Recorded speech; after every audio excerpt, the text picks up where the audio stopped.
10ാം ക്ലാസ്സിന്റെ അടിസ്ഥാന പാഠാവലിയിലേക്ക് എല്ലാവർക്കും സ്വാഗതം. നമ്മുടെ പാഠപുസ്തകത്തിലെ 3ാമത്തെ പാഠമായ ഒരു പക്ഷിക്കുഞ്ഞിന്റെ മരണം എന്ന പാഠഭാഗത്തിന്റെ പഠന പ്രവർത്തനങ്ങളിലേക്കാണ് നമ്മളിപ്പം കടക്കുന്നത്. ആ പാഠഭാഗത്തിന്റെ 2 ഭാഗങ്ങളും നേരത്തെ അപ്ലോഡ് ചെയ്തിട്ടുണ്ട്. അത് കണ്ടതിന് ശേഷം വേണം നമ്മുടെ ഈ പഠന പ്രവർത്തനങ്ങളിലേക്ക് വരാൻ. അപ്പം നമ്മൾ ഇപ്പോൾ പഠന പ്രവർത്തനങ്ങളിലേക്കും ചോദ്യത്തിന്റെ ഉത്തര സൂചകങ്ങളിലേക്കും കിടക്കുകയാണ്. പാഠത്തിൽ കൃത്യമായ വിശദീകരണങ്ങളുണ്ട്. അപ്പോൾ ഉത്തരങ്ങളുടെ സൂചനകളാണ് നമുക്ക് ഇവിടെ തരുന്നത്. 1ാമത്തെ ചോദ്യം, ഒരു പക്ഷിക്കുഞ്ഞിന്റെ മരണം എന്ന നാടകത്തിൽ അവതരിപ്പിക്കുന്ന പ്രധാന ആശയങ്ങൾ എന്തെല്ലാം എന്നാണ് ചോദ്യം. അപ്പൊ അതിന്റെ പ്രധാനപ്പെട്ട കഥാപാത്രങ്ങൾ എന്ന് പറയുന്നത് 2 ശക്തമായ കഥാപാത്രങ്ങൾ എന്ന് പറയുന്നത് അന്ധനായ പക്ഷിശാസ്ത്രകാരനും പാടത്തിന്റെ ഉടമയും പിന്നെ പക്ഷിവേഷക്കാരുമാണ്. അപ്പോൾ ഈ സാമൂഹിക പരിവർത്തനത്തിന് ശ്രമിക്കുന്ന, അതിന് ആഹ്വാനം ചെയ്യുന്ന ഒരു വ്യക്തിയുടെ പ്രതീകമാണ് പക്ഷിശാസ്ത്രക്കാരൻ എന്ന് പറയുന്നത്. അതുപോലെ തന്നെ അധികാര ശക്തിയുടെ, പണത്തിന്റെ കിലുക്കം കേട്ട് ആകർഷിക്കപ്പെട്ട് അവിടേക്ക് സ്വന്തം വർഗത്തെ തള്ളിപ്പറഞ്ഞുകൊണ്ട് പോകുന്ന അധികാരവർഗത്തിന്റെ പ്രതീകമാണ് പാടത്തിന്റെ ഉടമ. അപ്പൊ ഈ ഭൂമി എല്ലാവരുടേതാണ്, എന്നിട്ടും അത് വിതയ്ക്കാനും കൊയ്യാനും ഇത്തിരി മണ്ണ് പോലും സ്വന്തമായിട്ടില്ലാത്തവന്റെ വേദന നമുക്ക് ഈ പാഠത്തില് ഉടനീളം നമുക്ക് കാണാൻ കഴിയുന്നതാണ്. അതുപോലെ തന്നെ നമ്മുടെ പ്രകൃതിയെ, ആവാസ വ്യവസ്ഥയെ ഇല്ലാതാക്കുന്ന കരാളന്മാരുടെ ഒരു പ്രവൃത്തി, അതൊക്കെയും നമുക്ക് ഈ പാഠത്തിൽ കാണാൻ കഴിയുന്നുണ്ട്. പ്രകൃതിയാണ് ധ്യാനിക്കേണ്ടതെന്നും ജീവജാലങ്ങൾ പരസ്പരം ബഹുമാനിക്കുകയും സ്നേഹിക്കുകയും ചെയ്യേണ്ടതാണെന്നും ഉള്ള ഒരു ആശയം ഇവിടെ നമുക്ക് കാണാൻ കഴിയുന്നുണ്ട്. അതുപോലെ ഒരു സ്നേഹസുന്ദരമായ ഒരു പാതയിലൂടെ സഞ്ചരിച്ച്, ഐക്യത്തിന്റെ ഒരു പാതയിലൂടെ സഞ്ചരിച്ചാൽ മാത്രമേ നമുക്കൊരു നവലോകം കെട്ടിപ്പടുക്കാൻ കഴിയൂ എന്ന ഒരു ആശയവും നമുക്ക് ഈ പാഠത്തിൽ കാണാൻ കഴിയും. അതുപോലെ സത്യവും ധർമ്മവും എക്കാലത്തും ഹിംസിക്കപ്പെടുകയാണെന്നും ഇവിടെ അധികാരവർഗത്തിന്റെ പ്രവർത്തനങ്ങളാണ് ഇവിടെ നടക്കുന്നതെന്നും ഒക്കെയുള്ള സൂചനകൾ നമുക്ക് ഈ പാഠത്തിൽ ദർശിക്കാൻ കഴിയും. അതുപോലെ മാനവികതയ്ക്ക് വേണ്ടി പോരാടുന്നവർക്ക് എല്ലാ കാലവും ദുഃഖമാണ് അല്ലെങ്കിൽ പീഡനങ്ങളാണ് ഏൽക്കേണ്ടി വരിക എന്നുള്ള ഒരാശയവും നമുക്ക് ഈ പാഠഭാഗത്ത് നിന്ന് കാണാൻ സാധിക്കുന്നുണ്ട്.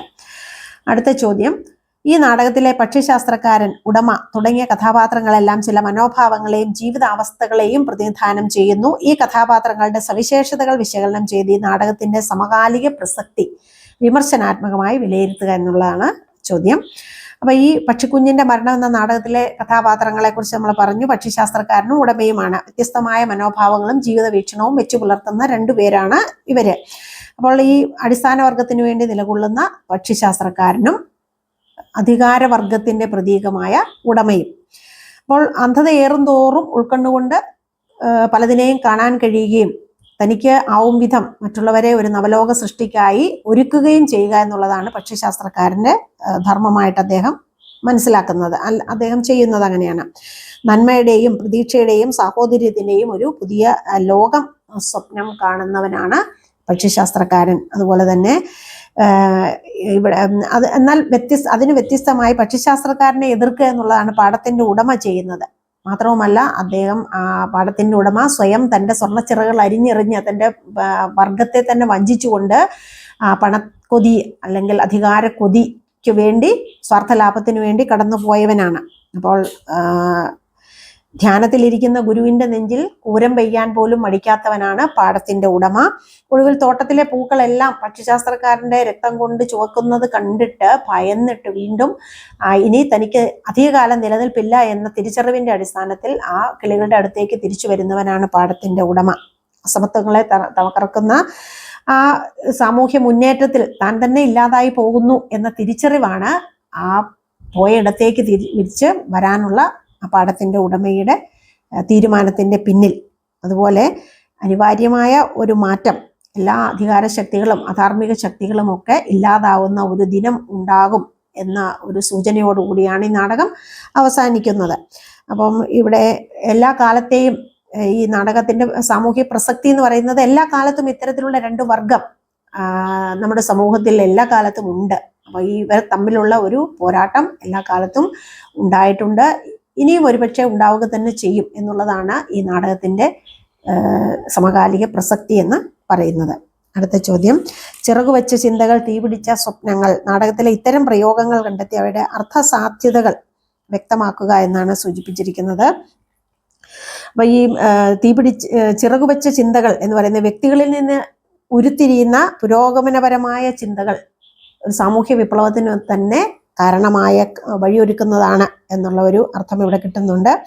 അതുപോലെ തന്നെ സ്വപ്നം എന്ന് പറയുന്ന വ്യക്തിപരമായ ഒരു സന്തോഷം തന്നെയാണ്. പക്ഷെ ആ വ്യക്തിപരമായ സന്തോഷങ്ങളിൽ നിന്ന് ഉരുത്തിരിയുന്നത് അത് ജീവിതത്തെ കരുപ്പിടിപ്പിക്കാനുള്ള, അല്ലെങ്കിൽ ഒരു സമൂഹത്തെ മുഴുവനും അവരുടെ സ്വപ്നങ്ങൾക്ക് ചിറക് നൽകാനുള്ള ഒന്നാണ് എന്നൊരു സൂചനയും കൂടെ നമുക്കിവിടെ ലഭിക്കുന്നുണ്ട്. അതിനെ ഒരു സ്വപ്നങ്ങളുടെ ജ്വാല ജീവിതത്തെ തന്നെ പ്രകാശം നിറഞ്ഞതാക്കുന്നത്, നമ്മുടെ ജീവിതത്തെ മാത്രമല്ല നമ്മൾ ഉൾക്കൊള്ളുന്ന സമൂഹത്തെ കൂടി പ്രകാശമാനമാക്കാൻ നമ്മുടെ സ്വപ്നങ്ങൾക്ക് കഴിയുന്നു എന്നൊക്കെയുള്ള സൂചനകളാണ് ഈ തീപിടിച്ച സ്വപ്നങ്ങൾ എന്നൊക്കെ പറയുന്നതിൽ നിന്ന് നമുക്ക് വ്യക്തമാകുന്നു. ഒരു സാമൂഹ്യ മാറ്റത്തിന് വഴി ഒരുക്കാനും ഒരു സമത്വ ദർശനത്തിലൂടെ പ്രപഞ്ചത്തെ നോക്കി കാണാനും ഒക്കെ നമ്മുടെ ഈ ചിന്തകളും സ്വപ്നങ്ങൾക്കും ഒക്കെ സാധിക്കും എന്നൊരു പ്രതീക്ഷയാണ് നമുക്ക് ഈ വാക്കുകളിലൂടെ കാണാൻ കഴിയുന്നത്.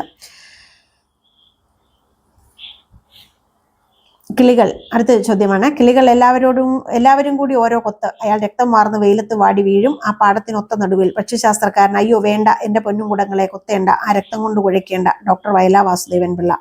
ആകുമോ ഭവാന്മാർക്ക് നികത്താൻ ലോക സാമൂഹ്യ ദുർനിയമങ്ങൾ, സ്നേഹസുന്ദരപാതയിലൂടെ വേഗമാവട്ടെ വേഗമാവട്ടെ. ഇത് വൈലോപ്പള്ളി. രണ്ടു രചനാഭാഗങ്ങളിലും തെളിയുന്ന ജീവിത സന്ദേശങ്ങളുടെ ഒരു താരതമ്യമാണ് ഇവിടെ ചെയ്യാൻ പറഞ്ഞിരിക്കുന്നത്. പക്ഷികൾക്ക് അവകാശപ്പെട്ട വരിനെല്ല് അത് കതിർക്കുലകൾ നിഷേധിക്കുകയും അവയെ വേട്ടയാടുന്നതിനായി കൂരമ്പുകൾ കൊണ്ട് കാത്തിരിക്കുകയും ചെയ്യുന്ന പാടത്തിൻ്റെ ഉടമയാണ് നമുക്ക് ഈ പാഠത്തിന്റെ തുടക്കത്തിൽ കാണാൻ കഴിയുന്നത്.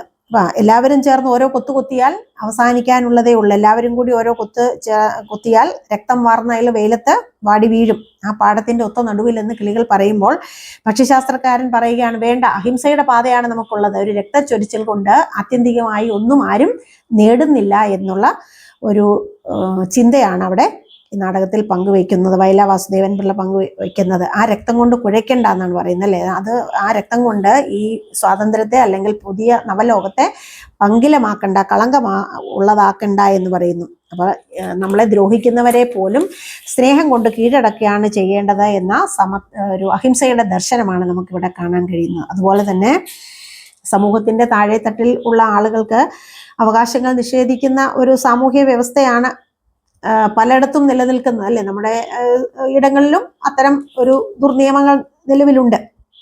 അപ്പോൾ അതിനെ സ്നേഹസുന്ദരമായ ഒരു പാതയിലൂടെ മുന്നോട്ട് പോയിട്ട് അതിനൊക്കെ ഒരു പരിവർത്തനം വരുത്തണം എന്നുള്ള ചിന്തയാണ് വൈലോപ്പള്ളിയും ഇവിടെ പങ്കുവയ്ക്കുന്നത്. അതായത് രക്തച്ചൊരിച്ചിൽ കൊണ്ട് ഒന്നും സാധ്യമാവുകയില്ല, അഥവാ സാധ്യമായാൽ തന്നെ അത് ശാശ്വതമല്ല, അത് സുന്ദരമായിരിക്കുകയില്ല എന്നുള്ള. അപ്പോൾ സമാധാനപൂർണമായ ഒരു പരിവർത്തനമാണ്, ഒരു വിപ്ലവമാണ് നമുക്ക് ആവശ്യം എന്നുള്ളതാണ് ഈ രണ്ട് ഭാഗങ്ങളിൽ നിന്നും, അതായത് വയലാ വാസുദേവൻ പിള്ളയുടെ നാടകത്തിന്റെ ഭാഗത്തു നിന്നും വൈലോപ്പള്ളിയുടെ കവിതാഭാഗത്തു നിന്നും നമുക്ക് വ്യക്തമാകുന്നത്.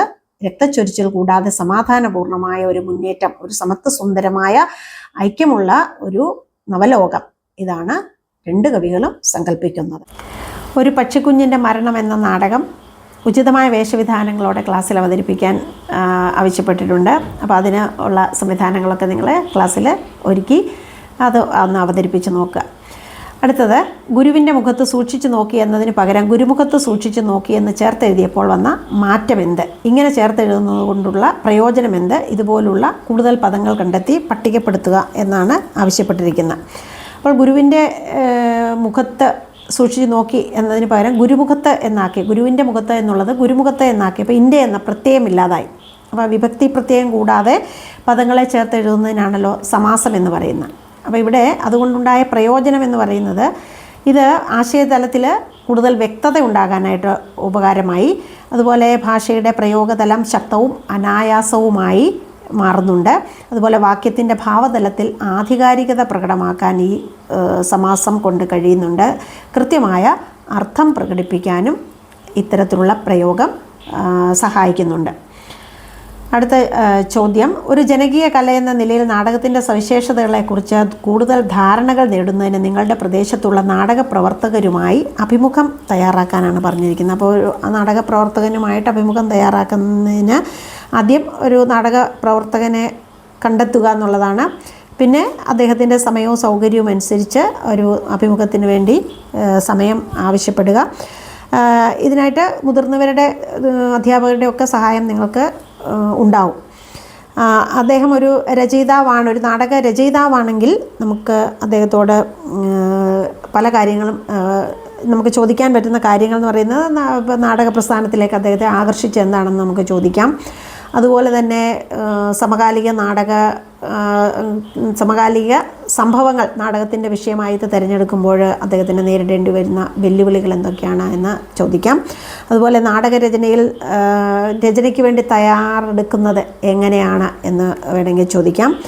അപ്പോൾ അതുപോലെ അതിൻ്റെ പ്രമേയത്തെക്കുറിച്ച്, അതെങ്ങനെയാണ് ഒരു പ്രമേയം നമ്മൾ തിരഞ്ഞെടുക്കുന്നത് എങ്ങനെയാണ് നാടകകൃത്ത് എന്നൊക്കെയുള്ള ചോദ്യങ്ങൾ, അങ്ങനെ അതൊരു ഉദാഹരണമായിട്ട് പറഞ്ഞാണ് അത്തരം ചോദ്യങ്ങൾ തയ്യാറാക്കിക്കൊണ്ട് അദ്ദേഹത്തിൻ്റെ സൗകര്യവും സമയവും അനുസരിച്ച് നിങ്ങൾക്ക് ഒരു അഭിമുഖം തയ്യാറാക്കാവുന്നതാണ്. അടുത്ത ചോദ്യം, സൃഷ്ടിപരമായ കലാവൃത്തി സമുദായ ജീവിതത്തെ സുന്ദരവും സത്യനിഷ്ഠവുമാക്കാതെ അടങ്ങുകയില്ല. അതായിരിക്കട്ടെ നമ്മുടെ കലാകാരന്മാരുടെ ലക്ഷ്യം. ഇത് നിത്യചൈതന്യയതിയുടെ വാക്കുകളാണ്. നാടകം വൈവിധ്യവും വൈചിത്രവുമാർന്ന മാനവ ജീവിത ഭാവങ്ങളുടെ കലാപരമായ ഒരു പുനരാവിഷ്കാരമാണ് എന്നാണ് പറഞ്ഞിരിക്കുന്നത്. ഈ നിരീക്ഷണങ്ങളുടെ അടിസ്ഥാനത്തിൽ കലയും സാമൂഹ്യ പരിവർത്തനവും എന്ന വിഷയത്തിൽ ഒരു പാനൽ ചർച്ച സംഘടിപ്പിക്കാനാണ് പറയുന്നത്. പാനൽ ചർച്ച എന്ന് പറഞ്ഞാൽ എന്താണെന്ന് നിങ്ങൾക്കറിയാം.